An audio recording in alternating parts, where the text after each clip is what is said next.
Hello friends, समाज कल्याण विभाग के छात्रवृत्ति पोर्टल पर आपका स्वागत है। मैं यहाँ छात्रवृत्ति फॉर्म भरने में आपकी सहायता के लिए उपस्थित हूँ। छात्रवृत्ति फॉर्म को सही तरीके से भरने के लिए कृपया इस प्रक्रिया का पालन करें। यह है छात्रवृत्ति योजना के सक्षम पोर्टल का होम पेज। यहाँ स्क्रीन के दाईं ओर दिए गए स्टूडेंट बटन को दबाते ही दो विकल्प रजिस्ट्रेशन और लॉगिन दिखेंगे। यहाँ पहले विकल्प रजिस्ट्रेशन को चुनें। रजिस्ट्रेशन केवल फ्रेश फॉर्म भरने वाले छात्रों के लिए ही है। जो रिन्यूअल के छात्र हैं, उन्हें केवल गत वर्ष के अंक तथा प्रवेश की तिथि एवं विश्वविद्यालय द्वारा दिया गया एनरोलमेंट नंबर, गत वर्ष प्राप्त अनुरक्षण भत्ता व फीस एवं वर्तमान वर्ष में जमा की गई फीस का विवरण ही भरना है। फ्रेश फॉर्म भरने वाले छात्रों के लिए रजिस्ट्रेशन का विकल्प चुनते ही एक नया पेज खुलेगा, जिसमें मांगी गई सभी सूचनाएं सही भरें। यहाँ इस बात का भी ध्यान रखें कि आपके हाई स्कूल प्रमाण पत्र में दी गई सूचनाओं के साथ ही आपके आधार कार्ड से भी आपका नाम और आपकी जन्म तिथि का मिलान आवेदन पूर्ण करने के लिए आवश्यक है। आपके आधार कार्ड से नाम और जन्म तिथि के सत्यापन के बाद इसी आधार नंबर से लिंक मोबाइल नंबर पर आए OTP से भी इसे सत्यापित होना जरूरी है। यदि आपके आधार कार्ड में दी गई सूचना में कोई अंतर हो तो इसे संशोधित कराकर ही आवेदन करें। सभी मांगी गई सूचनाएं फॉर्म में भरने के बाद जो पासवर्ड आप बनाएंगे उसे जरूर कहीं लिख लें। फॉर्म भरने के बाद सबमिट का बटन दबाएं। अब आपको लॉगिन करना होगा, परंतु उससे पहले कुछ जरूरी प्रपत्र या डॉक्यूमेंट अपने पास निकाल कर अवश्य रख लें, जो आपको इस फॉर्म भरने की पूरी प्रक्रिया में काम आएंगे। यह डॉक्यूमेंट्स हैं शैक्षिक योग्यता का अंक पत्र या प्रमाण पत्र, जाति प्रमाण पत्र, आय प्रमाण पत्र, बैंक पासबुक, शिक्षण संस्थान में जमा की गई शुल्क की रसीद, पाठ्यक्रम की अनिवार्य वार्षिक नॉन रिफंडेबल शुल्क धनराशि, वर्तमान विश्वविद्यालय या बोर्ड का अपना पंजीयन क्रमांक, आधार नंबर और हां, एक स्कैन की हुई पासपोर्ट आकार की फोटो भी, जो 20 KB से ज्यादा की ना हो।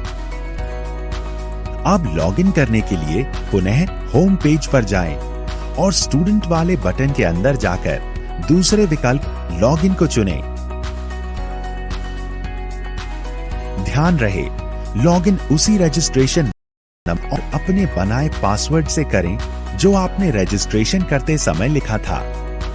और रिन्यूअल वाले आवेदनों में पासवर्ड स्वतः जनरेट होता है। लॉगिन करते ही कुछ महत्वपूर्ण निर्देश आपके सामने खुल जाएंगे। उन्हें पढ़ें और टिक लगाकर प्रोसीड करें। प्रोसीड करते ही आपके सामने एक नया पेज खुलेगा, जिसमें दिए गए विकल्पों में से छात्रवृत्ति हेतु आवेदन पत्र भरें को चुनें। शैक्षणिक योग्यता से संबंधित जानकारी इस पेज पर भरें। यह समस्त जानकारी आपको अपनी हाई स्कूल तथा इंटरमीडिएट की मार्कशीट या अंक तालिका में मिल जाएगी। इसे भरने के बाद सबमिट करना ना भूलें।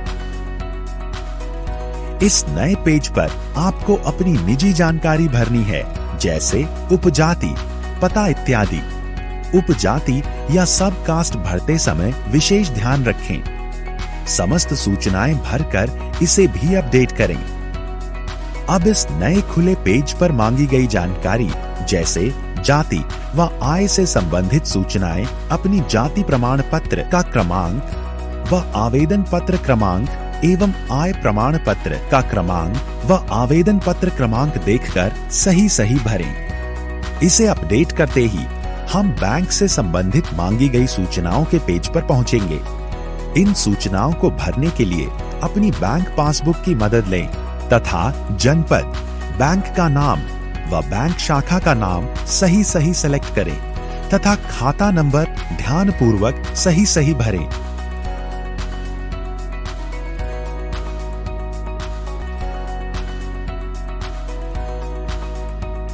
यहां जनपद वही चुनें जिस जनपद में आपका बैंक खाता हो और इस बात का विशेष ध्यान रखें कि किसी भी स्थिति में यह बैंक खाता बंद न हो, क्योंकि इसी खाते में आपकी छात्रवृत्ति की धनराशि हस्तांतरित होगी।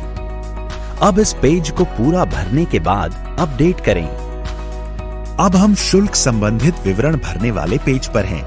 इसमें मांगी गई सूचनाएं अपने प्रपत्रों को देखकर ही भरें व अपडेट करें।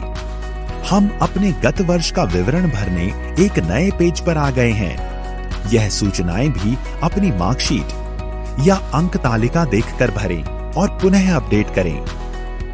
तो लीजिए, आपने एक चरण पूरा कर लिया है। अब फिर से होम पेज पर जाकर फोटो अपलोड के विकल्प को चुनकर अपनी 20 KB वाली फोटो अपलोड करें। आपने यह चरण भी पूरा कर लिया है। अब आपका फॉर्म भर गया है। जांच के उपरांत ही अपना आवेदन पत्र या फॉर्म सबमिट करें। यहां मेरा आपसे अनुरोध है कि आप सभी छात्र अपना फॉर्म स्वयं ही भरें।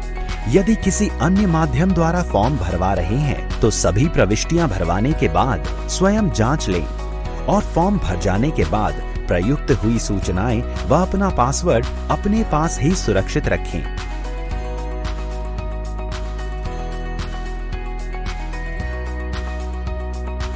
अपना भरा हुआ फॉर्म दिखाए गए प्रिंट विकल्प से प्रिंट करें।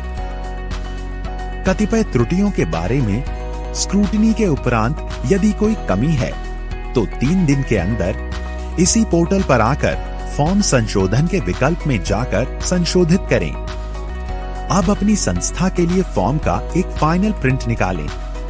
इस फॉर्म के प्रिंट आउट को सभी अभिलेखों की स्वयं सत्यापित फोटोकॉपी के साथ अपने शिक्षण संस्थान में जमा करें और वहां से इसकी रसीद लेना न भूलें।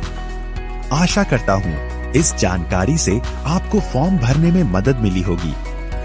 इसके साथ ही मैं समाज कल्याण विभाग की ओर से आपको आपके उज्जवल भविष्य की शुभकामनाएं देते हुए आपसे विदा लेता हूं। धन्यवाद।